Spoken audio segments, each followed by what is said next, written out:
The girl begged, "My hands hurt," then the millionaire rushed in and everything changed. In the quiet, weather-worn town of Elkhorn Creek, Kentucky, 14-year-old Emily Carter moved like a ghost through her daily routines. Tucked away among rusted pickup trucks, faded storefronts, and hills blanketed with oak trees, Elkhorn Creek wasn't the kind of place that made headlines. It was the kind of town where stories died quietly, and people got used to pain without asking questions. Emily lived in a modest one-bedroom house at the edge of town with her grandmother, Ruth Carter, a retired nurse whose joints ached worse with each passing winter. After her parents vanished, her father one night after a drunken argument, her mother 2 weeks later with nothing but a note left behind, Emily became Ruth's entire world. But the world they shared was shrinking. The house had a leaky roof, the heater coughed more than it warmed, and the bills came faster than the disability checks. Each day after school, Emily walked the cracked sidewalk to Harper's Laundry, where the smell of detergent clung to the air like ghosts of stories long forgotten.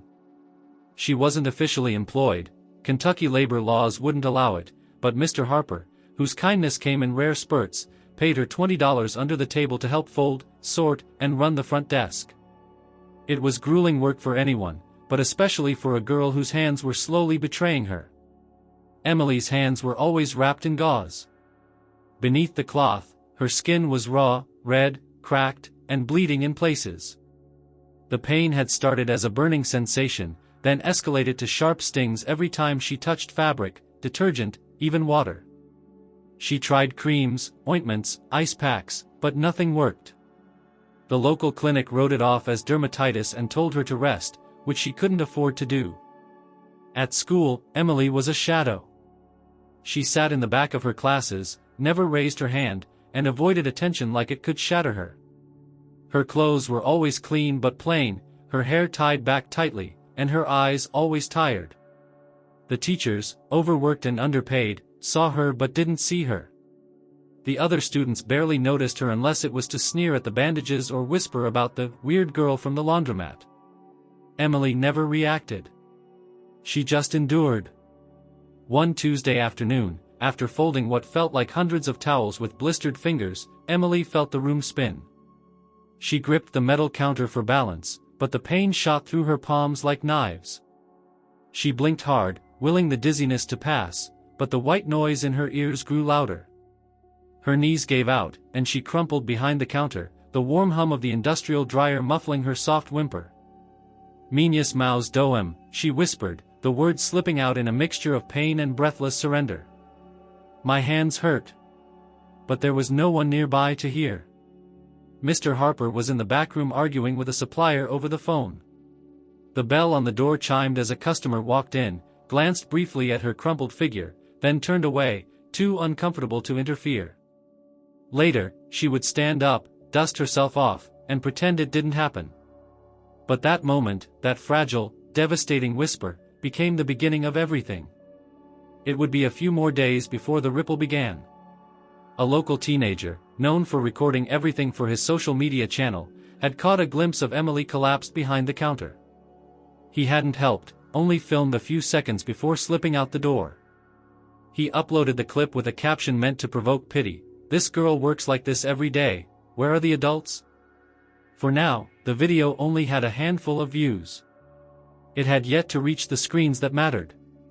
Emily remained invisible, for just a little while longer. At home that night, she didn't tell her grandmother what had happened. Ruth asked about her day, and Emily responded with the usual soft, "Fine." She prepared their simple dinner, canned soup and toast, and helped Ruth with her medication. Then she washed her hands under the cold tap, wincing silently as the water touched the cracks in her skin. She didn't cry. She hadn't cried in months. Instead, she stared at her reflection in the mirror above the sink. The flickering bulb above her buzzed, casting shadows across her face. She lifted her hands slowly, as if studying someone else's. They looked like they belonged to a factory worker, not a teenager. They looked like they had lived too many lives for someone who had only seen 14 summers. "My hands hurt," she whispered again. This time, to herself. To the mirror. To the silence. And still, no one heard. But the silence wouldn't last. Somewhere, far from Elkhorn Creek, a man with more money than most people could dream of was about to stumble upon a video. A man who had everything, except peace.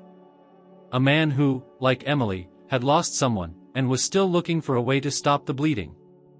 The girl the world forgot was about to be seen. But for now, Emily simply turned off the light, wrapped her hands again, and went to bed. In a penthouse towering above the skyline of Manhattan, Richard Evans sat at his grand piano, fingers hovering above the keys but refusing to play. The city lights flickered below him, millions of lives unfolding in real time, but none of it reached him. Not really. His world had grown quiet, like the hush after a storm, only the storm hadn't passed. It had just moved inward. His assistant, Camila, had stopped announcing herself weeks ago. She now entered the apartment like a ghost, dropping documents, reports, and event reminders on the marble countertop without expecting a response. Richard barely acknowledged her anymore. His company, once a startup in a Brooklyn basement, was now the largest educational tech firm in North America. ClassBridge. It had changed the way public schools accessed learning, particularly in underserved districts. It had made him richer than he'd ever imagined. But success had a bitter taste now. It had been 4 months since his younger sister, Lily, had died. A seizure, sudden and unrelenting, had taken her in her sleep. She was 27. No signs, no warnings, just absence. Richard had been in Tokyo when it happened, finalizing a deal with a European education board. The time zone difference had made it impossible for him to even say goodbye. When he returned, her apartment was already cleaned out, the funeral already arranged by his father, who barely spoke through the ceremony. Lily had always been the one to remind him of what mattered. She worked at a nonprofit, made friends easily, laughed too loud in restaurants. She had begged him to visit more often, to support smaller school projects in rural areas instead of just signing checks. He had promised he would.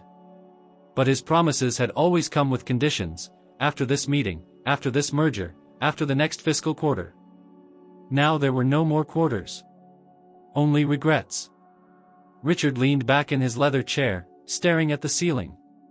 He hadn't touched the piano since the day he found out about Lily. That morning, he had played a Chopin piece she loved, only to receive the news halfway through the second movement. Since then, the silence had taken up residence in the apartment. But something had shifted in the last few weeks.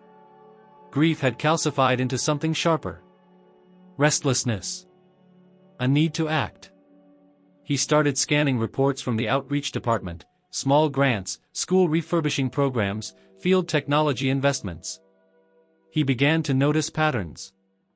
The same districts kept appearing on the underperforming lists. The same zip codes received minimal funding from the state. Entire regions, like parts of West Virginia, Arkansas, and Kentucky, were practically ignored. That last one caught his attention. Kentucky. Lily had mentioned a project there once, something about a rural school needing updated lab equipment. He had nodded at the time and then forgotten all about it. Now, he couldn't forget. Camila, he said one afternoon, breaking his silence for the first time in days. She nearly dropped her tablet. Yes, sir. Get me everything we have on education grants and partnerships in eastern Kentucky. School infrastructure, tech needs, community impact reports. I want to know which areas we've ignored. Camila blinked. Of course. Should I also notify the outreach director? No. Just you. Keep this internal for now. By the next morning, he had 5 reports on his desk. Most were dry, numbers, pie charts, photos of broken desks and obsolete computers. But one document included a list of public schools lacking even basic digital resources. One name stood out: Elkhorn Creek Middle School. No functioning science lab. No smart boards. No computer upgrades in over 7 years. Richard looked up the town. Barely 5,000 residents. Unemployment above 20%. Closest hospital, 20 miles away. The photos of the school were sobering. Cracked walls, a tiny library, and what looked like a basement converted into a computer lab using decade-old machines. Something about it wouldn't let go of him. "I want to go there," he told Camila later that day. "To Kentucky?" "Yes." "No press. No camera crews. No announcements." "Richard, sir, you haven't done field visits in years." "Then it's time I did." A week later, under the cover of a private jet and a rented SUV, Richard Evans arrived in Kentucky.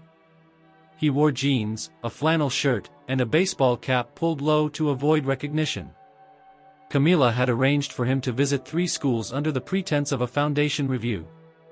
His team had no idea he was on the ground himself. When he entered Elkhorn Creek Middle School, it was like stepping back in time. The paint peeled from the walls in strips, and the hallway buzzed with flickering fluorescent lights. The principal, a wiry man named Mr. Bailey, greeted him with polite confusion. "We don't usually get visitors from New York," he said, shaking Richard's hand. "I'm just here to observe," Richard replied. "No speeches. I want to understand what you need." Mr. Bailey nodded, then guided him through the building, pointing out areas in disrepair. The cafeteria served government-issued meals. The library had more empty shelves than books. Then they entered the computer lab, a dim room lined with aging desktops, most with missing keys or cracked monitors. That was when he saw her. A girl in the corner, her fingers awkwardly wrapped in bandages, was typing slowly with the edges of her palms. She winced with every stroke but never paused. Her eyes stayed glued to the screen, determined and exhausted. The room around her buzzed with the low murmur of classmates, but no one paid her any attention. Richard stopped walking. "Who is that?" he asked. Mr. Bailey hesitated. "That's Emily Carter. 14. Quiet kid. Smart, but she keeps to herself." "Her hands?" The principal frowned. "She won't say. She comes to school with bandages. Doesn't complain, though. Never once heard her ask for help." Richard stared at her a moment longer. She looked up briefly, catching his gaze, then quickly lowered her eyes. There was something hollow in her expression. Not sadness. Not anger. Just resignation. That evening, in a dim motel room miles away, Richard couldn't sleep. He kept thinking about her hands. About the way she had typed through the pain. He had seen thousands of students across the country, but there was something in that girl's silence that reminded him of Lily. That same quiet strength masked by weariness. He opened his laptop and checked his inbox. Dozens of messages from his board, media outlets, financial advisors. He ignored them all and opened a browser. It took him less than a minute to find it. A grainy video, posted anonymously on a social media platform, labeled simply, "This girl works like this every day. Where are the adults?" It had only a few thousand views. The angle was shaky, but unmistakable. Emily Carter, crumpled on the floor of a laundromat, whispering something barely audible. Richard turned up the volume and leaned closer. "My hands hurt." He paused the video. Something cold settled in his chest. The billionaire sat alone in a roadside motel, staring at the screen, his mind suddenly very clear. He didn't know her story yet, but he knew one thing for certain. This girl was not going to be forgotten. Not again. The morning air in Elkhorn Creek was thick with fog, the kind that clung to rooftops and telephone wires like it had nowhere else to be. At Elkhorn Creek Middle School, the parking lot filled slowly with rusted cars and yellow buses, the sleepy shuffle of early students filing inside. The town moved on as it always had, quiet, unnoticed. Inside the school, Emily Carter sat in homeroom with her usual stillness. Her hands, now wrapped in thinner gauze strips, rested carefully on her desk. The skin underneath throbbed, but she had grown used to the discomfort. She always did. Her desk sat in the last row near the window, where she could watch the trees sway and avoid anyone's eyes. Her presence, as always, went mostly unacknowledged. But outside, parked at the far edge of the visitor lot, was a black SUV that had not been there before. Its engine had been off for 20 minutes, and yet the man inside had not moved. Richard Evans sat behind the wheel, watching the building like it might disappear if he blinked. He had not planned this part, he rarely planned anything personal, but he couldn't return to New York without knowing more. Camila had called 3 times since sunrise. He ignored her. Instead, he opened the glove compartment and pulled out a folded piece of paper. It was a printout from the Foundation's emergency fund requests, listing minor grants for medical assistance, counseling, and family aid. He had highlighted one name, Emily Carter, but had found nothing submitted on her behalf. No one had asked for help. No one had even tried. He stepped out of the car and adjusted his coat. The school didn't know he would return, and he liked it that way. The fewer formalities, the better. He wasn't there to give a speech. Inside, Mr. Bailey blinked in surprise when Richard stepped into the front office. "Back so soon?" the principal asked, rising from behind his desk. "I have some follow-up questions," Richard replied, keeping his voice even. "About one student in particular." Mr. Bailey hesitated, then gestured toward a side hallway. "Of course. My office is this way." Richard followed, noting the scuffed tile floors, the cracked trophy case, the faint scent of mold in the air. Once inside, with the door closed, he spoke plainly. "I want to speak with Emily Carter." Mr. Bailey raised a brow.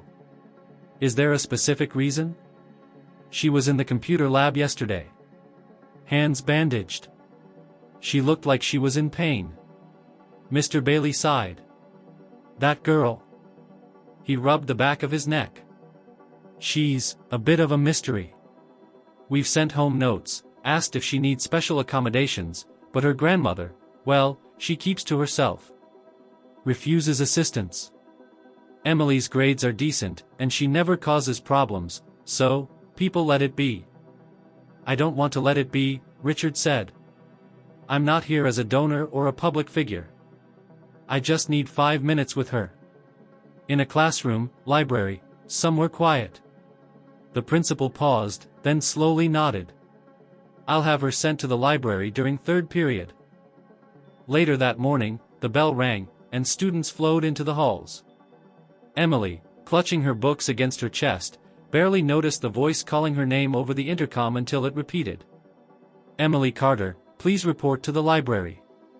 She stiffened. Teachers didn't summon her. She hadn't missed assignments or broken rules. For a moment, she considered pretending not to hear, but then she felt the eyes of 2 nearby students flicker toward her and knew she had no choice. Inside the library, the shelves stood tall and dusty. The room was mostly empty, save for a man seated at the far table, flipping through a thick manila folder. Emily hesitated at the doorway.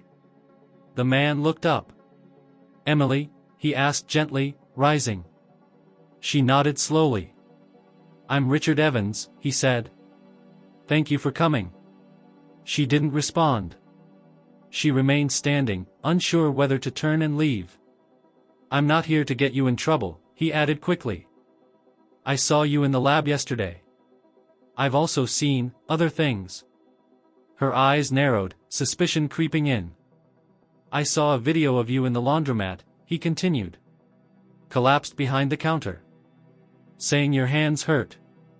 Emily's breath caught in her throat. "You don't know me," he said, "but I've come a long way to meet you. And I'd like to help, if you'll let me."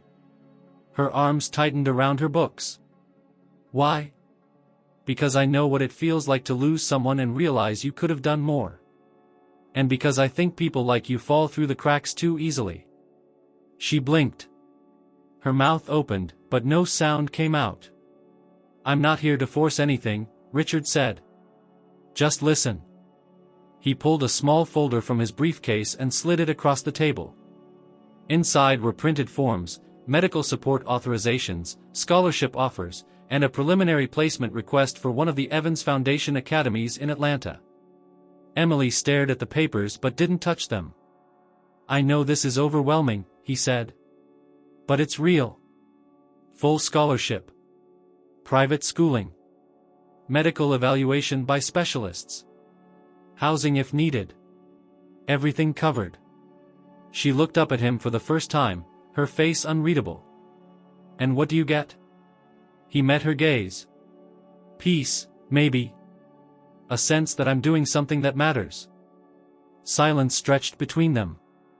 I don't trust people who show up offering miracles, she said at last. I don't blame you, he replied. But I'm not offering a miracle. Just a hand. Emily's lip twitched, almost like a smile, but it faded quickly. She stood, hands shaking slightly as she clutched the folder. I'll think about it, she said, her voice barely audible. That's all I ask. She turned and left without another word. Back in the hallway, her legs felt unsteady. She walked straight to the restroom, locked herself in a stall, and sat with the folder on her lap. Her fingers trembled as she opened it again. The promise inside was too big, too strange, too far from everything she had ever known. But it wasn't fake. The seal, the signatures, the letterhead, everything was legitimate. She had no idea what to do. That night, she didn't tell her grandmother. Not yet. She helped with dinner, tucked Ruth into bed, and then sat on the floor of her bedroom with the folder open on the blanket. There was a number on the back page. A direct line to Richard Evans Foundation. She stared at it for a long time, then reached for the old cordless phone on the nightstand. Her thumb hovered over the buttons. But she didn't dial. Not yet. Because change, even when it came wrapped in good intentions, was terrifying. And she had lived too long in silence to believe in sudden kindness. Still, for the first time in years, she didn't feel entirely invisible. And that, she realized, was already something. The days that followed were an uneasy blur for Emily. The folder from Richard Evans stayed hidden beneath her mattress, sandwiched between an old sweatshirt and a pair of socks she rarely wore. Every night she took it out, reread the pages, then folded it back with shaking hands. It felt like an object from another life, one that didn't belong to her. She hadn't told anyone about the meeting. Not her grandmother, not her teachers, not even the school counselor who occasionally checked in with hollow concern. It was too strange, too big, and too unreal to say out loud. She kept showing up to school, hands wrapped, face blank, moving through the hours as she always had. But something had changed inside her. The encounter had planted something dangerous, hope. And that hope clashed with the reality she lived in. The small town. The mounting bills. The cracked tiles and mold behind the laundry counter. Her grandmother's worsening cough. And the relentless, unrelenting pain in her hands that grew harder to disguise each morning. On Friday afternoon, the sky over Elkhorn Creek turned the color of rust as storm clouds gathered. Emily had gone straight to Harper's Laundry after school, like always. The air inside was hot and thick, the industrial machines rumbling louder than usual. Her apron clung to her back with sweat. Mr. Harper was nowhere to be seen. He often left her alone for hours, trusting that she would do everything without question. A delivery truck had come earlier, leaving behind 2 towering carts of damp linens from the nearby motel. Sheets, pillowcases, towels, all soaked, all reeking faintly of mildew. Emily stared at the piles, then slowly dipped her hands into the first load. The wet fabric was cold and heavy, the detergent clinging to her raw palms like acid. She gritted her teeth and kept folding. Each motion was mechanical. Fold, stack, reach, repeat. But the friction was unbearable. Her skin, already torn in places, began to sting deeper. The gauze on her right hand peeled off in patches. She blinked back the tears.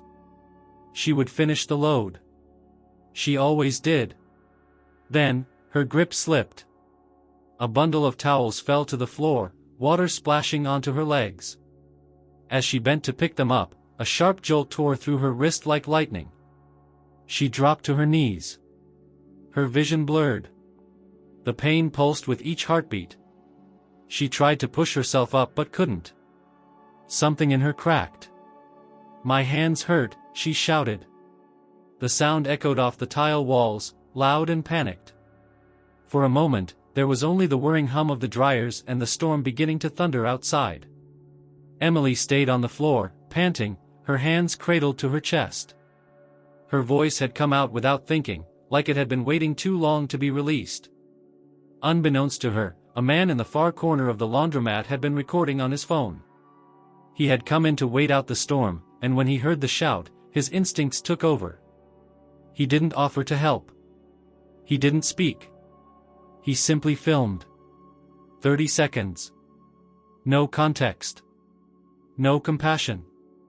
Just a girl, crumpled on the floor of a laundromat, crying out in pain. He posted the video later that night. By midnight, it had over 50,000 views. By morning, it had 300,000. And before the weekend ended, it would land in the inbox of someone who had been watching for her all along. Richard Evans was on a video call with his internal foundation team when the alert came through. The algorithm flagged the footage for potential abuse documentation involving a minor in Kentucky. When he saw the name of the laundromat, his stomach tightened. He opened the link. There she was again. Emily. This time not silent or hidden, but collapsed, vulnerable, and visibly in agony. He paused the video. Rewound it. Watched it again. The second time, he noticed something new, her eyes. In that one frozen frame, she wasn't just in pain, she was furious. With herself. With the world. With the fact that screaming had become the only option. He stood from his desk and called Camila. I need the legal team ready, he said. And I want a team on the ground in Elkhorn Creek within 12 hours. Camila didn't hesitate. What are we looking at? Child labor. Medical negligence. Local government silence. And one girl we've waited too long to help. Emily didn't know anything about legal teams or viral videos. She only knew that on Saturday morning, her hands were so swollen she couldn't hold a spoon. Her grandmother found her at the kitchen table, tears rolling silently down her cheeks. Emily, Ruth whispered. What happened? Emily shook her head. It's nothing. But Ruth reached across the table and gently unwrapped one of the bandages. Her hand trembled as she saw the blisters, the peeling skin, the deep redness beneath. My God, baby, she said softly. Why didn't you tell me it got this bad?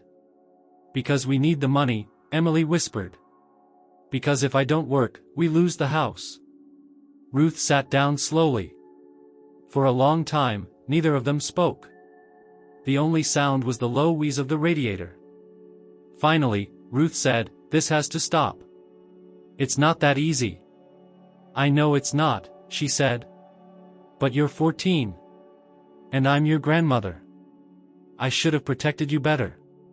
Emily looked down at her hands. There's something I didn't tell you, she said. And then, for the first time, she told her everything. About the man who visited the school. About the folder. About the offer that didn't feel real. And about how she had almost dialed the number a dozen times but never followed through. Ruth listened without interrupting. When Emily finished, Ruth sat back in her chair and closed her eyes. Do you still have the folder? She asked. Emily nodded. Then maybe it's time you make the call. Later that night, with a warm compress wrapped around each hand, Emily dialed the number printed on the last page of the folder. The line rang twice. Evans Foundation, this is Diana speaking. Emily's voice trembled. I was told to call this number. My name is Emily Carter. There was a pause.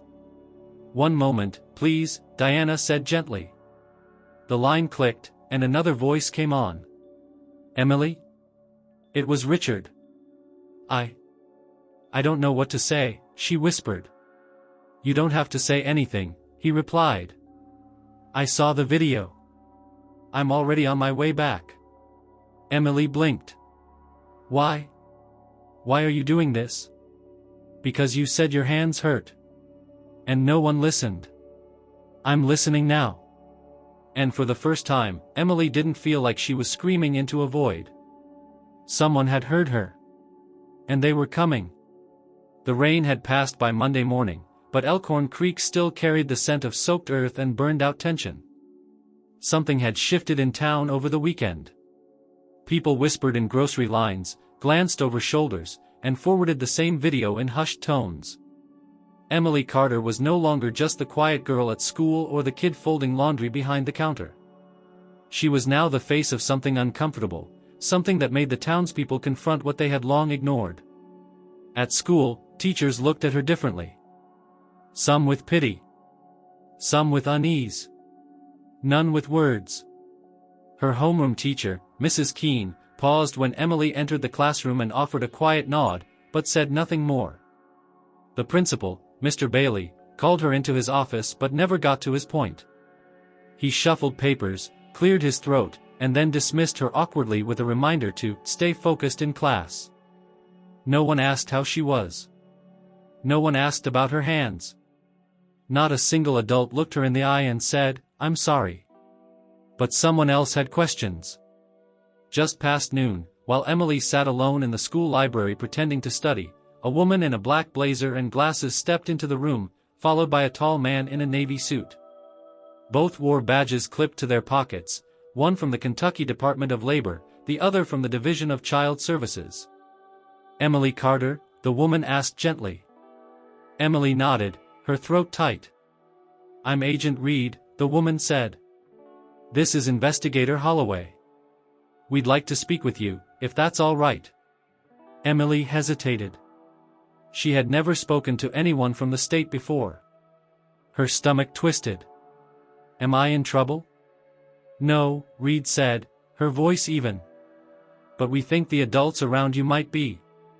They led her to an empty classroom. A small digital recorder was placed on the table, but they didn't press the red button. "Not yet." Reed leaned forward slightly. "Emily, we're here because a video surfaced online this weekend. It raised some serious concerns. We want to understand what's going on, and we want to hear it from you, not from the internet." Emily glanced at the recorder, then back at them. "Is this about the laundromat?" Holloway nodded. "We understand you've been working there for some time." "I help out," she said quickly. "I'm not. I mean, Mr. Harper gives me cash sometimes. But I don't clock in or anything." "You're 14, Reed said. "That's below the legal age for employment in Kentucky, especially in commercial businesses handling industrial equipment. That kind of labor is classified as hazardous." Emily lowered her eyes. "Have you been injured while working?" Holloway asked. She didn't answer. Reed waited, then softened her voice. "We also understand you've had some health issues involving your hands." Emily looked up slowly. "It's just a rash." "Have you seen a doctor?" She hesitated again. "Once. A while ago. The clinic didn't do much." "Do you know what caused it?" Emily swallowed. "The detergent. The water. Folding wet fabric. It's just always there." Reed exchanged a glance with Holloway. "Emily, this isn't just about where you work. It's about why you felt you had to work. Can we ask about your home situation?" Emily nodded cautiously. "It's just me and my grandmother. She's sick. I do what I can." "Do you pay bills? Buy groceries?" "Sometimes." "And you've never received any kind of assistance? Welfare, food stamps, disability support?" "My grandma gets some checks," Emily said. "But it's never enough." Reed looked down at her notes. "Has anyone from the school ever offered help? A counselor, social worker?" "No one really asked," Emily said. Her voice was flat. "They see the bandages. I guess they think it's not their problem." That was when Reed hit record. The investigation launched quietly that afternoon. Agent Reed's report triggered a mandatory review of child labor enforcement across the county, and Investigator Holloway began looking into Mr. Harper's business records. But more significantly, Richard Evans' legal team, already deployed in Elkhorn Creek, pushed forward with something far more direct. By Tuesday morning, a medical team arranged by the Evans Foundation arrived in town. They did not announce themselves. They simply showed up at Emily's house in an unmarked van, holding folders, equipment, and a warm, firm insistence on checking her condition. Ruth, overwhelmed and confused, tried to send them away at first. "We don't need charity," she said, voice tense, hands trembling. One of the doctors, a tall woman named Dr. Kaylin Porter, smiled gently. "We're not here to shame anyone. We're here because someone you know made a promise to listen." Ruth stepped aside. Emily sat at the kitchen table as the team removed the gauze. The doctors didn't flinch. They didn't look away. They asked questions carefully, examined thoroughly, and took samples. They whispered to each other in clinical terms Emily didn't understand, but their voices never carried judgment. Dr. Porter looked at her directly. "You've developed a chronic contact dermatitis compounded by prolonged chemical exposure and untreated microabrasions. This isn't just a rash. It's an occupational condition. And it's been getting worse for months." Emily didn't know what to say. "You'll need treatment," Porter continued. "Medication, rest, and time away from any irritants. And we'll need to run more tests to be safe." Emily looked to her grandmother. Ruth nodded, her face unreadable. That night, for the first time in weeks, Emily didn't wrap her hands. Instead, she wore soft cotton gloves prescribed by Dr. Porter and applied a cooling cream that made her skin tingle with relief. She lay in bed, staring at the ceiling. This was real. Someone had come. And they weren't just offering vague words. They were asking questions. Taking notes. Getting answers. The next day, Harper's Laundry remained closed. A city inspector had arrived with a clipboard and shut the place down for health violations. The building was cited for mold, faulty wiring, and unsafe equipment. Mr. Harper was fined, and when approached by a local reporter, he muttered something about not knowing the kid was in pain before retreating behind a locked door. But the story was no longer about Harper. It was about all the people who hadn't asked questions when they should have. About the school staff who looked away. About the town officials who ignored silent cries for help. About the systems that failed to notice a girl folding wet sheets with bleeding hands. Back in New York, Richard Evans reviewed the case files as they poured in. Camilla brought him updates every hour. Emily's name appeared in legal memos, in treatment plans, in news drafts prepared for the Foundation's public response. But to Richard, none of it was about publicity. It was about a promise. A girl had said 3 words. And he had vowed that someone would listen. The real work had only begun. It was just after 8 o'clock on a chilly Saturday morning when the sound of tires crunching gravel stirred Emily from the half-sleep she drifted into on the living room couch. Ruth had been coughing most of the night, and Emily had stayed by her side until dawn. Now, as the early light pushed through the thin curtains, Emily sat up, confused by the unfamiliar hum of an engine idling outside. She moved to the window, lifting the curtain with her bandaged fingers. A sleek black SUV had parked in front of their small house, a vehicle too polished, too expensive, too out of place for Elkhorn Creek. The driver's door opened, and a tall man stepped out, adjusting the collar of his coat. Behind him, another door opened. Camilla exited next, tablet in hand, scanning the house with practiced precision. Emily's breath caught. "Grandma," she called softly. "He's here." Ruth, wrapped in a blanket on the recliner, gave a tired nod. "Then go meet him, baby. You already opened the door when you made that call." Emily slipped on her shoes and opened the door slowly. The cold air bit at her skin. Richard Evans stood at the bottom of the porch steps, his gaze steady. He didn't smile, but there was a warmth in his presence that softened the sharpness of the moment. "Good morning, Emily," he said. She nodded. "You came." "I said I would." Camilla offered a small wave from behind him, then moved back toward the vehicle, giving them space. Emily stepped down one stair, then paused. "Why didn't you send someone else?" "I could've," Richard said. But when you made that call, you weren't just asking for help. You were trusting someone with the truth. I thought I should be the one to honor that." She nodded again, unsure what else to say. "Can we sit?" he asked, gesturing toward the porch swing. She led him to the wooden bench, its paint peeling, the chains creaking slightly under their combined weight.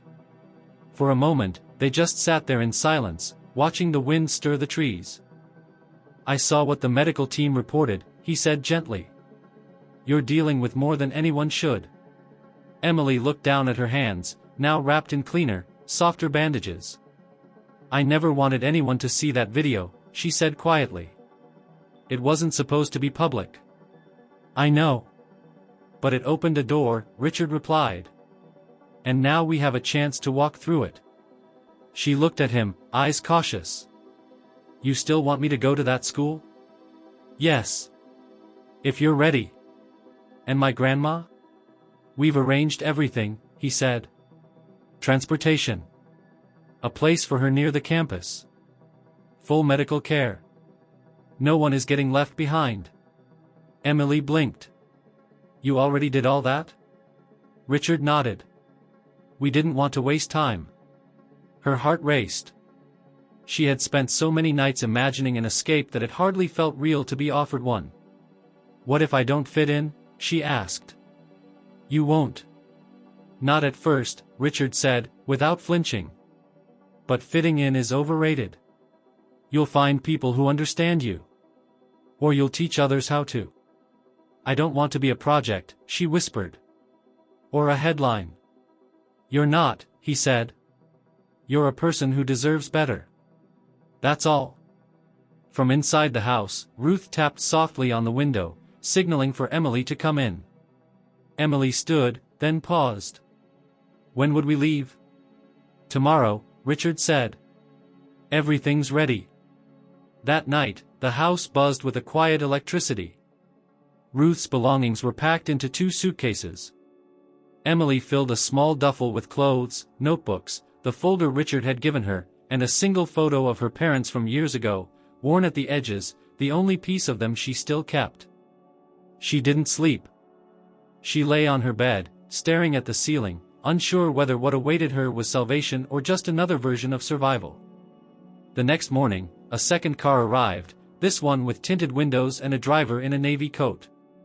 Richard was already waiting outside, leaning against the SUV, sipping coffee from a paper cup. Camila exited the vehicle first and opened the rear door for Ruth, offering her a supportive arm. Emily stepped out last, her bag slung over one shoulder. She turned back to look at the house. It looked smaller than usual. Less like a shelter, more like a shell. "Ready?" Richard asked. "No," she said. "But I'm going anyway." He smiled, just barely. "That's enough." The ride to the airport was quiet. Ruth slept most of the way, and Emily stared out the window, watching as the hills gave way to highways and billboards and unfamiliar towns. When they reached the private terminal, Emily's mouth went dry. She had never been near a plane before, let alone boarded one. The aircraft waiting for them gleamed beneath the overcast sky, its engines already humming low. They boarded without ceremony. No cameras. No press. Just staff with kind eyes and calm voices. Once seated, Emily was shown how to fasten her belt. She glanced nervously at Ruth, who nodded, then gave her hand a gentle squeeze. The flight to Atlanta took less than 2 hours, but for Emily, it felt like crossing into another world. The school campus was nothing like she imagined. Instead of cold brick buildings and fluorescent hallways, there were green spaces, gardens, wide walkways, and classrooms filled with light. Students wore uniforms, yes, but they looked comfortable. The buildings buzzed with quiet energy. A different kind of life. A woman in her 40s greeted them at the gates. Her name was Ms. Tannen. She introduced herself as the Director of Student Affairs. "You must be Emily," she said, extending a hand. "We've heard so much about you. We're glad you're here." Emily shook her hand, unsure what to say. They were escorted to a small dorm suite, clean, cozy, and fully furnished. Emily would stay there for a few days while her longer-term placement was arranged. Ruth would live in an apartment 2 blocks from the school, close enough for daily visits. Once they were settled, Richard turned to Emily. "This next part is yours," he said. "It'll be hard. It'll be different. But you won't be alone." Emily looked at him and nodded. "I'll try. That's all anyone can ask." And then, for the first time in as long as she could remember, she stepped into a place not built to break her, but to hold her steady, until she could learn how to stand on her own. The morning sun filtered through the tall windows of the dormitory, casting soft gold patterns across the polished wood floors. Emily sat on the edge of her new bed, arms wrapped around her knees, the unfamiliar quiet pressing in around her. The linen smelled like lavender. The room, though small, was warm and filled with light. A bookshelf sat beside her desk, already stocked with novels and academic materials she hadn't yet touched. A welcome packet rested on the nightstand with her name handwritten across the envelope. Everything was calm, carefully arranged, and deeply unsettling. She had only arrived the day before, but her mind hadn't caught up.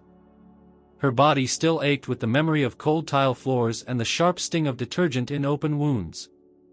The silence here wasn't just unfamiliar, it was dangerous. It gave her too much space to think. By late morning, a knock on the door pulled her out of the haze. "Emily?" "It's Ms. Tannen." She opened the door to find the student affairs director standing with a soft smile and a clipboard. She wore a navy cardigan and sensible shoes, and carried herself with the steady energy of someone used to tending to complicated things. "We'd like to give you a tour today," she said. "And after that, Mr. Evans would like to speak with you again, if that's all right." Emily nodded. "Okay." The tour was surreal. The classrooms had touchscreens and soft lighting. The library spanned 2 floors, filled with both classic literature and modern texts. There was a music hall, a robotics lab, and even a greenhouse maintained by the environmental science students. The students themselves were polite but distant, their eyes flicking toward Emily with cautious curiosity. In one hallway, a girl with a violin case smiled and whispered, "That's her," before disappearing into a practice room. By the time the tour ended, Emily felt a strange kind of exhaustion, not from walking, but from the weight of being noticed. Ms. Tannen walked her back to the administrative building, then paused before opening a set of glass doors. "He's waiting for you in the conference room. Just take your time." Emily stepped inside. Richard Evans sat at the far end of a long oak table, dressed more casually than before. His sleeves were rolled up, and a folder lay open in front of him. When he saw her, he stood. "Emily," he said. "Come in. Sit wherever you like." She took a seat across from him, folding her hands on the table. "I know it's been a lot," he said. "New city. New school. 100 questions and even more expectations." Emily nodded, unsure what to say. "I didn't bring you here just to get you out of Elkhorn Creek," he continued. "I brought you here because you deserve options. And because I believe you're capable of something most people never get the chance to prove." He slid the folder toward her. Inside were papers. Not medical forms this time. Not school orientation notes. A proposal. She skimmed the heading, Evans Foundation Personal Development Fellowship, Emily Carter. "I want to offer you something rare," Richard said. "A tailored mentorship. Full academic support, including tutoring, creative freedom, and unrestricted access to foundation resources. In return, you'll be asked to do something difficult." She looked up. "What?" "Let yourself heal, and let others see it." Emily blinked. "What does that mean?" "You don't need to be a spokesperson or a symbol," he said. "But there are students like you. Right now. Kids who think they don't matter. Who think pain is something they have to carry alone. I want to create a platform, a private project, at first, where your experience can help guide new programs. Your voice, your insight. Your truth." Emily frowned. "So you want me to tell my story?" I want you to choose what parts of it matter, he said. You'd never be forced. But your perspective is something most people in education never hear. The offer was dizzying. It was more than a scholarship. It was influence. Involvement. Visibility. Why me? She asked quietly. Because you kept showing up, he said. Because you never asked for anything, even when you should have. And because people like me need to learn how to listen better. She sat back. I don't know how to do any of that. You'll learn. And we'll help you. Silence settled between them. Finally, she said, can I think about it? As long as you need. Later that day, she visited Ruth's apartment, small but cozy, 2 blocks from the campus. Her grandmother looked better already. The medical staff assigned by the foundation had changed her medication, improved her breathing regimen, and even stocked the kitchen with food that didn't come from a can. Emily told her about the proposal. Ruth listened, then smiled. You don't owe anyone your story, Em. But if telling it gives you power, real power, you take that and make it yours. That night, Emily sat by the window in her dorm and stared at the city lights. Atlanta buzzed beyond the gates. She hadn't spoken to anyone from Elkhorn Creek since leaving. Her phone remained off. The weight of her past was still heavy, but no longer absolute. The next morning, she returned to the conference room. Richard was there again, reviewing documents. I'll do it, she said, voice clear. He looked up. You're sure? No, she replied. But I want to try. He closed the folder, satisfied. That's all I ever needed to hear. And with that, the impossible became something else, something hers. The first weeks at the Evans Foundation Academy unfolded with a strange rhythm that Emily struggled to follow. Despite the promises and the polished environment, her transition was not smooth, nor was it kind. The silence she had once mastered now worked against her. In a school full of students trained to lead, speak, and shine, her quiet presence was misread, as defiance, as awkwardness, even as arrogance. It began with the glances. In the lunchroom, students lowered their voices when she passed. In class, they hesitated to pair with her during group projects. The few who did speak to her did so with rehearsed politeness, eyes darting elsewhere. Emily recognized the look. It was the same expression she had seen back in Elkhorn Creek, one that mixed curiosity with discomfort.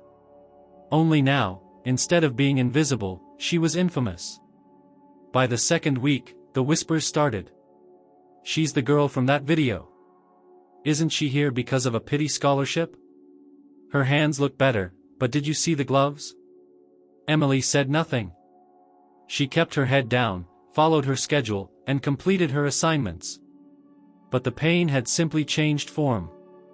The sting wasn't from chemicals now, it came from isolation. The only class where she felt a flicker of belonging was creative writing. Her instructor, Mr. Holden, was a quiet man with wire-rimmed glasses who rarely smiled, but who read every student's work with visible intensity. He never asked about her past. He never mentioned the news or her file. He simply gave her pages to fill. One day, he handed her a prompt, write about a door that should have stayed closed. Emily handed it back blank. That afternoon, while she was walking across the courtyard with her books tucked under her arm, a voice called out from behind her. Hey! Carter! She turned slowly. A tall girl with tightly braided hair and an impeccable uniform stood with arms crossed. Behind her were 2 others, one boy, one girl, both wearing amused smirks. You're the one Evans brought in, right? The girl asked. Emily said nothing. Thought so. Just wanted to let you know, around here, we earn our place. We don't just show up with a sob story and get handpicked. Emily blinked, but didn't move. The girl stepped closer. This isn't charity school, sweetheart. Whatever game you're playing, it doesn't work here. I'm not playing anything, Emily said quietly. Exactly, the girl snapped. You're just taking space. They walked off laughing. Emily didn't cry. Not then. But that night, in the dorm bathroom with the shower running to drown the sound, she slid down the tiled wall and let the tears fall. She missed the sound of her grandmother's breath across the hall. She missed the ugly, broken comfort of the laundromat. She missed the version of herself that didn't feel like a fraud. And then her hands began to sting again. Despite the treatment, the recovery was slow. Some mornings she woke to find her skin inflamed, the pain pulsing beneath the gloves. Dr. Porter, now consulting remotely, ordered new tests. Emily traveled across town to a private clinic one Thursday afternoon, escorted by a quiet staff member from the academy. The waiting room was sterile, silent. The nurses smiled too much. In the examination room, she sat still as a technician scanned her palms and wrists with a sleek device. Hours later, Dr. Porter called. The tone of her voice had changed. "We've reviewed the scans," she said. "And there's something we need to discuss." Emily sat on the edge of her dorm bed, the phone pressed tightly to her ear. "Your hands aren't just reacting to chemicals. There's underlying nerve damage, likely from prolonged exposure and strain over the years. Some of it may be permanent." Emily's chest tightened. "What does that mean?" "It means we need to reassess your treatment," Dr. Porter said gently. "There are options. One of them includes a surgical procedure to help restore some mobility and reduce pain. But it carries risk." Emily stared at the wall. "How much risk?" "There's no guarantee of full recovery. And the recovery period itself would be long, painful. You'd need to leave classes for weeks, maybe longer." For a moment, Emily didn't speak. "Can I think about it?" she finally asked. "Of course. Take your time." The line went dead. She sat still for a long time after, the soft buzz of campus life drifting through the window. Students laughing. A basketball bouncing. A violin tuning in a nearby practice room. She was surrounded by opportunity and comfort, yet felt more fragile than she ever had in Elkhorn Creek. The next morning, she skipped breakfast and sat alone in the library, rereading her old journal from home, scraps of poems, sketches, and half-finished thoughts written with broken pencils. She missed those pages more than anything. They had never asked her to be more than she was. Later that week, she met with Richard in a quiet lounge on the second floor of the administration building. He had heard about the test results from Dr. Porter. "I want you to know you don't have to make any decisions right away," he said. "I know," she said. "But you're not alone in this," he added. "Not here." "I feel like I am," she admitted. He nodded slowly. "Sometimes, starting over feels harder than surviving." She looked at him. "Why did you choose this place for me? This school?" "Because it's where I wished someone had sent my sister," he said. "A place that could have saved her if someone had noticed earlier. I thought if I got it right this time, maybe I'd make up for getting it wrong before." Emily stared at him, stunned by the honesty. "And now?" she asked. "Now I realize you're not her," he said. "And this isn't about redemption. It's about making sure you don't get buried under other people's guilt." She stood slowly. "I haven't decided about the surgery yet." "You'll know when you're ready." Emily left the building and walked through the garden path behind the science wing. The sky above was streaked with orange and pale blue. She stopped near a row of flowers, each one labeled with little plaques: lavender, salvia, yarrow. A place built for calm. But peace didn't come in perfect spaces. It came in hard choices. And Emily had just realized hers wasn't going to be a simple recovery. It was going to be a war.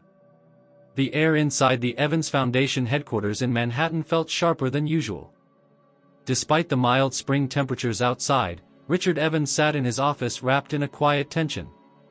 A thick file lay open on the desk in front of him, pages scattered, some dated over a decade ago, others barely a year old.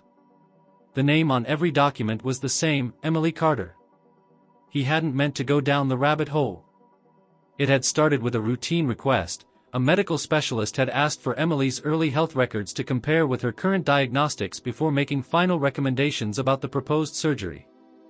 What was supposed to be a formality quickly became something else entirely. Camilla had done the digging.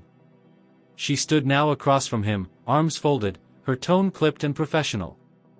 The documents were never digitized. Most of them were in a forgotten archive in the old district hospital's basement. It's a miracle they weren't destroyed. Richard picked up a report from the top of the stack. It was dated from when Emily had been less than 2 years old. Accidental chemical exposure, he read aloud. Skin damage. Incomplete treatment. He flipped the page. Another report, this one from a social worker's notes filed during the same year. Mother stated she was not present when incident occurred. Father's statements inconsistent. Child showed signs of moderate pain response but was discharged with topical cream. No follow-up scheduled. Richard closed the file slowly. They never followed up. Not once. Camilla nodded. There's more. After the initial report, her name appears in a few scattered welfare case logs. Food insecurity. Missed pediatric appointments. A few school counselor notes from elementary years, hand pain mentioned as early as age 6. He leaned back in his chair, hand over his mouth. All these years, he whispered. Camilla lowered her voice. She didn't just fall through the cracks. She was pushed. And then forgotten. Richard didn't respond right away. He thought about Emily sitting in that sterile dorm room, her hands still healing, her mind wrestling with the weight of surgery. How could someone live with pain that deep for so long, and never once believe they were allowed to be helped? Get me Dr. Porter, he said finally. And start drafting an internal report. I want every agency that touched this case named. Every one. Back in Atlanta, Emily remained unaware of the investigation happening behind the scenes. She spent her afternoons in the school library and her evenings quietly at Ruth's apartment, where they played cards and talked about little things, soup recipes, old music, TV shows from when Ruth was a nurse. They rarely talked about surgery, though it lingered between every conversation like a shadow on the wall. One night, after Ruth had fallen asleep in her recliner, Emily found herself staring at a small box of personal belongings she had brought from Elkhorn Creek. She reached inside and pulled out a folded hospital discharge sheet, yellowed, the ink faded. Her name was scrawled at the top, with the year circled in red, 2011. She traced her finger over it, remembering the burn, the sting, the distant voice of her mother on the phone telling someone she'd just leave her with a friend until the skin stopped peeling. That was the last time she had seen her mother. The next morning, she received a message requesting her presence in the academy's conference room. She walked there slowly, stomach tight. When she entered, Richard was already waiting. I found something, he said, wasting no time. She sat across from him. Your condition didn't begin at the laundromat, he said. It started when you were a toddler. A chemical burn, likely from a cleaning agent, was never treated properly. There was no follow-up. No physical therapy. Nothing. Emily stiffened. I know, she said. I remember. He tilted his head slightly. You do? I remember the smell, she said. And crying. And my mom leaving. Richard nodded slowly. You were failed. Systematically. And I need you to hear this, because what happened to you should never have been allowed. Not once. Not for this long. Emily's voice was flat. So what now? We're building a formal review. We're going after every agency that overlooked your case. Not to drag your name through headlines, but to ensure this doesn't happen again. She was quiet for a long time. Then, and the surgery? He hesitated. We've reviewed new options. There's an advanced nerve grafting procedure now available. It's still risky, but the success rate is higher than we thought. Emily looked down at her hands, flexing the fingers gently beneath the gloves. Would it stop the pain? Possibly. It might also restore more mobility. And if it fails? You'll be in pain again. Maybe more than now. Maybe permanently. She exhaled slowly. Sounds familiar. Emily, Richard leaned forward. I need you to know that none of this is pressure. You don't owe anyone a recovery. Not me. Not the foundation. Not even yourself. This decision is yours. That night, she didn't go home to Ruth's. Instead, she sat alone in the academy's rooftop garden. The air was crisp. The city lights shimmered below. She watched the sky change from blue to violet to black, then opened her notebook. For the first time in weeks, she wrote. Not a speech. Not a reflection. Just a letter. To her younger self. She wrote about pain. About being forgotten. About folding towels with bleeding fingers. About the silence she had lived in. And then she wrote about a man who listened, a woman who smiled without judgment, and a school that didn't feel like hers, but might one day. She wrote until the page was full, then folded it and tucked it into her pocket. And in that quiet moment, she decided. Not because she had to. But because for once, the choice was entirely her own. The day Emily made her decision, the sky over Atlanta was a dull sheet of gray. She didn't speak to anyone that morning, not Ruth, not her teachers, not the foundation staff. She walked quietly to the administration building, climbed the stairs to the third floor, and entered the office where Richard Evans and Dr. Porter were waiting. I'll do the surgery, she said, her voice clear but stripped of emotion. Richard stood slowly. Are you sure? I'm not, she replied. But I'm done waiting for perfect certainty. Dr. Porter gave a quiet nod, her clipboard balanced in one hand. I'll begin scheduling with the surgical team. We'll proceed with the advanced nerve grafting procedure, as discussed. There'll be pre-op prep, a strict no-stress protocol, and a 2-month recovery plan post-surgery. Emily sat down, her arms crossed tightly. When? 3 weeks, Dr. Porter answered. We'll need to run final blood work and scans over the next few days. That afternoon, she was given a packet of preoperative instructions, along with a calming brochure filled with clinical optimism, smiling patients, sterile rooms, recovery timelines. Emily skimmed it, then stuffed it into her bag unread. She didn't want pictures. She wanted results. The days leading up to the operation passed in a strange haze. Students at the academy, already cautious around her, now avoided eye contact altogether. A few whispered half-hearted good wishes in the hallways. One even slipped a get-well card into her locker, unsigned. Ruth, meanwhile, became more protective than ever. She cooked every night, insisting Emily eat full meals, rest longer, avoid stress.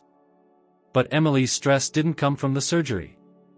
It came from the silence that lived between each day, the question she couldn't shake, what if it didn't work? On the final night before her admission to the hospital, she returned to the rooftop garden where she had once written her letter to herself. The wind was sharper now.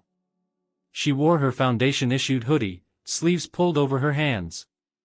A familiar voice interrupted the quiet. You always come up here alone. It was Mr. Halden, the creative writing instructor. He stood near the edge, holding a steaming cup of tea. I like the quiet, she replied. I thought you might want this, he said, handing her a folded envelope. You wrote something weeks ago. About a door that should have stayed closed. She frowned. I never turned it in. You didn't have to, he said. You left it in a notebook you returned. She unfolded the envelope. Inside was her own handwriting, shaky, uneven. She read silently. Her words were raw. The door she'd written about wasn't the one from her childhood.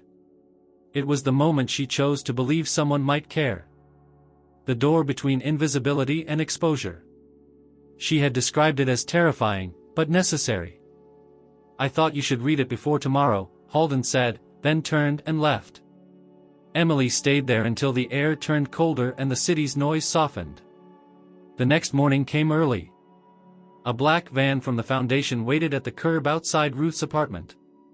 Emily climbed in, clutching a drawstring bag filled with essentials, a book, her journal, and the envelope she hadn't let go of since the night before. At the hospital, a private surgical wing had been reserved. She was met by a nurse named Lila, who had soft eyes and a voice like warm cotton. "We'll get you settled," she said. "Then the anesthesiologist will come by." The room was all white walls and polished chrome. Machines beeped quietly. Ruth arrived shortly after, taking a seat beside her bed and wrapping her hand around Emily's wrist. "Still time to back out," Ruth whispered. "I know," Emily replied. "But I won't." The surgical team arrived just after 9 o'clock. Dr. Porter entered last, already scrubbed in, her tone all business. "We'll begin in 40 minutes. Emily, you'll be fully sedated. The operation should take 4 hours." Emily nodded. "And afterward?" "You'll wake up in recovery. We'll manage pain closely. Movement will be limited. You'll be wearing braces for several weeks." She signed the final consent form with shaking hands. Then they wheeled her into the operating room. Richard arrived at the hospital just after the procedure began. He had been scheduled to attend a conference in Washington, D.C., but when Camilla showed him the final surgical docket, he canceled without hesitation. He stood in the waiting room, arms crossed, pacing slow, deliberate steps. No press, no entourage, no distraction, just the weight of responsibility pressing against his chest like a second heart. 4 hours passed. Then 5. A nurse finally appeared. "Mr. Evans?" He straightened. There were complications. Minor bleeding. But the procedure is complete. She's in recovery now. Richard let out a breath he hadn't realized he was holding. When he entered the recovery room, the air was quiet. Monitors pulsed softly. Emily lay still, pale, her hands wrapped in thick gauze. Her face twitched slightly, lost in anesthesia. Ruth was already beside her. "She made it through," she said, barely above a whisper. Richard sat in the chair beside her. "She did." "Thank you," Ruth added. He shook his head. "No. She did this. Not me." Emily stirred once that night, just enough to see shadows beside her and the faint outline of faces she knew. "Hurts," she murmured. "We know," Ruth whispered, brushing hair from her forehead. "Still here?" she asked, not opening her eyes. "Always," came Richard's voice. She smiled slightly. Then sleep took her again. The next chapter hadn't begun, but the door had opened. And this time, she had walked through it by choice. The hospital lights dimmed slowly as the evening settled in, casting long shadows across the recovery ward. Machines beeped steadily at Emily's bedside, tracking the slow rhythm of her post-operative body. Wrapped in bandages and tethered to IVs, she looked fragile, but beneath the surface, something was already beginning to shift. The surgical team had done everything they could. The nerve grafting procedure had been completed with precision, and despite the unexpected bleeding midway through the operation, no major complications had followed. But now came the part no surgeon could control: healing. Emily drifted in and out of consciousness for the first 24 hours. Her thoughts tangled into fragments, faces, lights, words she couldn't quite place. She heard Ruth humming softly at one point. Another time, she thought she felt someone brush her hand gently, though she couldn't open her eyes to confirm. By the second day, her awareness returned in clearer pieces. Her throat was dry. Her arms heavy. Her hands, numb. She opened her eyes slowly to see Ruth sitting in the chair beside her bed, knitting something with a slow, focused rhythm. A nurse stood at the monitors, making quiet notes. "Grandma," Emily croaked. Ruth looked up instantly, eyes wide with relief. "You're awake." Emily swallowed hard. "How long?" 2 days, Ruth said gently. "Doctor says you're doing fine. Everything's on schedule." Emily blinked slowly, then turned her head just enough to glance at her hands. They were both wrapped in stiff medical gauze, splinted to hold their shape. She tried to move her fingers. Nothing. They said not to panic, Ruth added quickly, sensing her granddaughter's reaction. The nerves need time to adjust. The muscles too. The next few weeks will tell us what's working and what isn't. Emily nodded faintly. Her eyes stung, but she didn't cry. Later that afternoon, Richard Evans visited again. He stood quietly at the door for a few seconds before entering. This time, he wasn't wearing a suit. Just a gray sweater, jeans, and tired eyes. "Hey," he said softly. Emily managed a weak smile. "Hey. I heard you scared everyone." She gave a breath of a laugh, though it hurt her chest. "Not the first time." "I brought you something," he said, reaching into his bag. He pulled out a hardcover journal, dark green with gold-pressed edges. "It's blank," he added. "I thought maybe you'd want something fresh." "Clean pages." Emily took it with effort, resting it on her lap. Her fingers couldn't grip it, but just having it near felt important. "I didn't know how bad it had gotten," she said, her voice low. Richard sat beside her. "Most people didn't. You were good at hiding it. I didn't want to be pitted." "I don't pity you," he said. "I admire you. And I'm learning from you." For a long moment, they sat in silence. Then she whispered, "I don't know if I'll be able to use my hands again. Not the way I used to." "You might not," he replied honestly. "But you'll find new ways to do things. And if you can't write, we'll find another way to help you share what matters." "I want it to matter," she said. "It already does," he told her. The following week brought the start of the hardest part, rehabilitation. A new doctor was assigned, Dr. Lena Cho, a no-nonsense physical therapist who arrived at sunrise and expected discipline from her patients. She didn't coddle Emily, didn't sugarcoat the pain. "You want movement," she said during their first session. "You're going to have to earn it. Inch by inch." Emily gritted her teeth as Dr. Cho gently unwrapped the gauze from her left hand. The skin beneath was mottled, pale, and bruised, but there were no signs of infection. Just the raw aftermath of surgical war. "Now," Dr. Cho said, "try to lift your thumb." Emily focused. Nothing moved. She stared at her hand as if willing it to obey. Sweat formed on her brow. Again, the doctor said. And again, nothing. She wanted to scream. Instead, she blinked back the tears and nodded. "Okay." Again. Every day for the next 2 weeks followed the same brutal rhythm. Wake. Stretch. Pain. Rest. Repeat. Dr. Cho adjusted exercises, tested sensation with small brushes, even introduced a sand tray where Emily was asked to trace letters with her palms. By the end of week 2, she could lift her left index finger. Just barely. Ruth wept quietly when she saw it. Emily didn't cry. She simply exhaled. Back at the academy, her absence had stirred something unexpected. Students who once whispered about her now spoke with cautious curiosity. Her story, while never officially shared, had trickled through the school in pieces. She received a letter from a student she had never met, just a short note left at the front desk. "I have chronic back pain. Nobody believed me until I saw your video. Thank you." Then came another. "I thought being strong meant never asking for help. You showed me it's the opposite." Emily read every note. She stored them in a shoebox beneath her bed.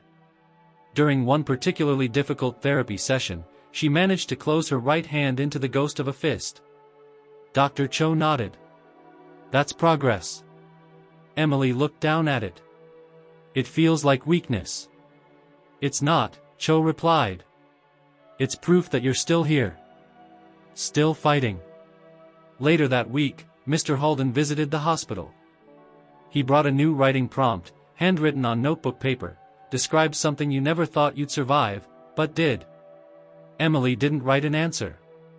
She dictated it into a small recorder provided by the foundation, her voice low, cracking at the edges. "I didn't think I'd survive being ignored," she said. "But I did. And now, I want to be seen. Even if it hurts." Her words were transcribed by a volunteer from the school's journalism club. By the following week, her piece had circulated quietly among faculty and students. She hadn't meant for it to. But maybe it needed to happen. Because everything had changed. Not because of the surgery. Not because of Richard. But because for the first time in her life, she believed her voice could live outside her pain, and still mean something. Recovery was far from over. But she had crossed the threshold. Now, there was no going back. 3 months had passed since the surgery, and Emily's world now moved to the rhythm of recovery, measured not in days or weeks, but in centimeters of motion, seconds of endurance, and the small, fragile victories of regaining what pain had taken. Her morning started early.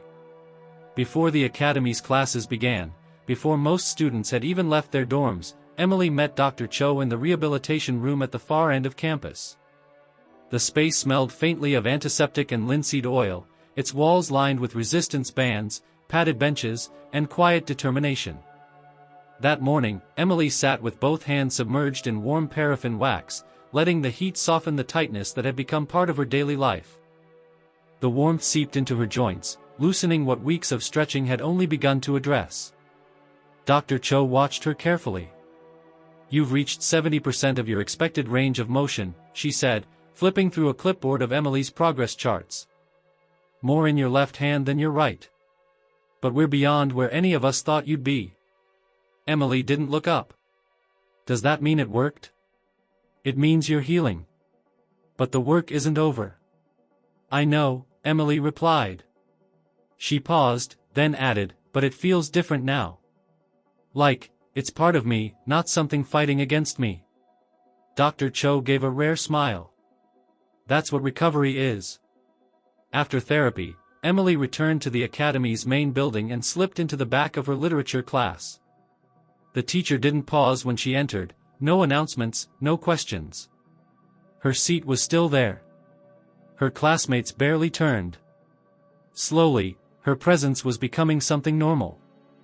That week, she received a new assignment from Mr. Halden: write a narrative essay for a school anthology being produced by the upperclassmen, a project aimed at showcasing diverse student voices. "I want your voice in it," Halden said during office hours. Emily hesitated. "People already know enough. They've seen pieces," he replied. "But not from you." She didn't respond right away. That night, back in her dorm, she opened her journal and stared at a blank page. The pain in her fingers had dulled, still there, still sharp at times, but no longer debilitating. She could hold a pen again, though not for long stretches. But it was enough. She began writing slowly. She didn't start with the laundromat, or the surgery, or even the pain. She started with the sound of silence. The kind that surrounded her for years. The kind that grew inside of her and made her believe no one was coming. She wrote about being small in a world that expected her to carry more than her weight. About folding wet linens with broken skin and pretending not to feel it. And then she wrote about choosing herself. By the time she finished, her fingers were sore, her handwriting jagged, but the page was full. Her story wasn't about suffering anymore. It was about surviving it. Weeks passed. The anthology was released during the school's spring showcase, a yearly event where students performed music, presented projects, read poetry. Emily almost skipped it. Crowds still made her nervous. But when she arrived, Ruth was already seated in the front row, wearing a dark green shawl and smiling like she belonged there. Richard sat beside her, quiet but unmistakably proud. When it was her turn to speak, Emily walked onto the stage with her paper in hand. The lights were bright. The silence was heavy. She cleared her throat. "I used to think my hands defined me," she began. "The damage, the bandages, the pain. I thought that was all I would ever be. But pain is not the end of a story. It's only the middle. and I'm writing my way out." The room was still as she read. When she finished, there was no applause at first. Just breathless quiet. Then, slowly, claps began. Not loud or thunderous, but sincere. And from Ruth's seat, a tear rolled down her cheek. After the showcase, students approached her one by one. Some simply nodded. Others shook her hand, or hugged her carefully. One girl said, "You helped me tell my parents about my anxiety." They listened. Emily smiled, genuinely. Back at the dorm that night, she sat on the edge of her bed and reread her essay. The paper was creased, corners bent from being held tightly. She slipped it into a folder marked, "To Keep," and placed it in her drawer. She was no longer the girl with broken hands. She was the girl who chose to heal. And the comeback wasn't just physical, it was emotional, spiritual, whole. For the first time, Emily saw her own reflection and didn't look away. 4 years later, the sun filtered through the tall windows of the Evans Foundation Auditorium as students, teachers, families, and staff filled the rows for the annual graduation ceremony. The air buzzed with excitement and expectation, clapping, laughter, camera flashes, and somewhere near the back, Richard Evans stood silently beside Ruth Carter, both of them watching the stage with quiet anticipation. At the front of the room, a small podium stood beneath the school's banner. The class valedictorian had just finished her speech, and now the final name was called.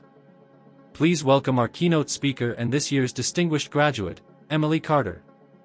The applause rose as Emily stepped forward, her steps measured, confident, graceful.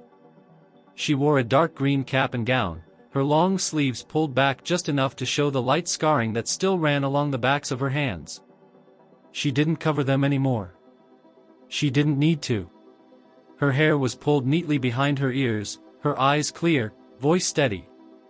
The room quieted as she unfolded her speech and set the pages carefully on the podium. 4 years ago, I arrived here carrying more pain than hope. I didn't come with a plan or a dream. I came with bandages on my hands, and silence in my chest. I wasn't sure who I was, only who I didn't want to be anymore. She paused, glancing across the crowd. A sea of students, parents, educators, and administrators stared back at her, not with pity, not with doubt, but with awe.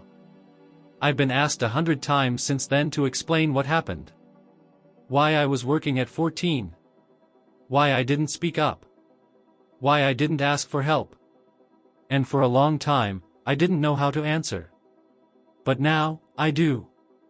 She took a breath. Because when you grow up in survival, you stop expecting rescue. You become the one who endures, not the one who's saved. And you start to believe that enduring is the same thing as living. A few people in the audience nodded, some wiping their eyes. But I'm standing here today because someone heard what I didn't say out loud. Someone paid attention not to what I showed, but to what I was trying to hide. She looked toward Richard briefly, then continued. Recovery isn't about fixing what's broken. It's about learning how to carry your story without letting it crush you. It's about building something new from what was almost taken. And most of all, it's about giving back. She paused again, then lifted her hands. I used to hate these. I used to hide them. I used to wish they belonged to someone else. But these hands, these are the same hands that folded laundry in silence. The same hands that trembled when I first held a pencil again. And now, they're the hands that wrote this speech. The hands that earned this diploma. The hands that are going to college in the fall to study child psychology. Applause broke through. Emily smiled, waited, then raised her voice slightly to finish. I'm going into this field because I want to be the one who listens. The one who sees. The one who understands that pain doesn't always look loud. And if even one child someday finds their voice because I found mine, then every scar I carry becomes part of that gift. She stepped back slowly, her speech now folded in her palm, and the audience stood. The ovation was not dramatic or glamorous, it was steady, reverent, full of respect. She walked back to her seat, and when she sat down beside the other graduating students, her hands trembled, but not from fear. from the weight of what she had just let go. After the ceremony, the courtyard filled with students and families posing for photos. Emily found Ruth standing beneath a tree, cane in hand, tears on her cheeks. "You did it," Ruth said softly. "You really did it." Emily hugged her tightly. "We did." Richard approached a few moments later. He waited, as always, without rushing. "You told me once," Emily said to him, "that you wanted to help because you missed the chance to help someone else." He nodded.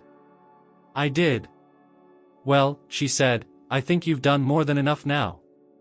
He looked at her hands, unloved and scarred, then back into her eyes. "No, Emily. You did." Later that evening, Emily stood alone in her dorm room for the last time. Her belongings were packed, her bed made, her desk cleared.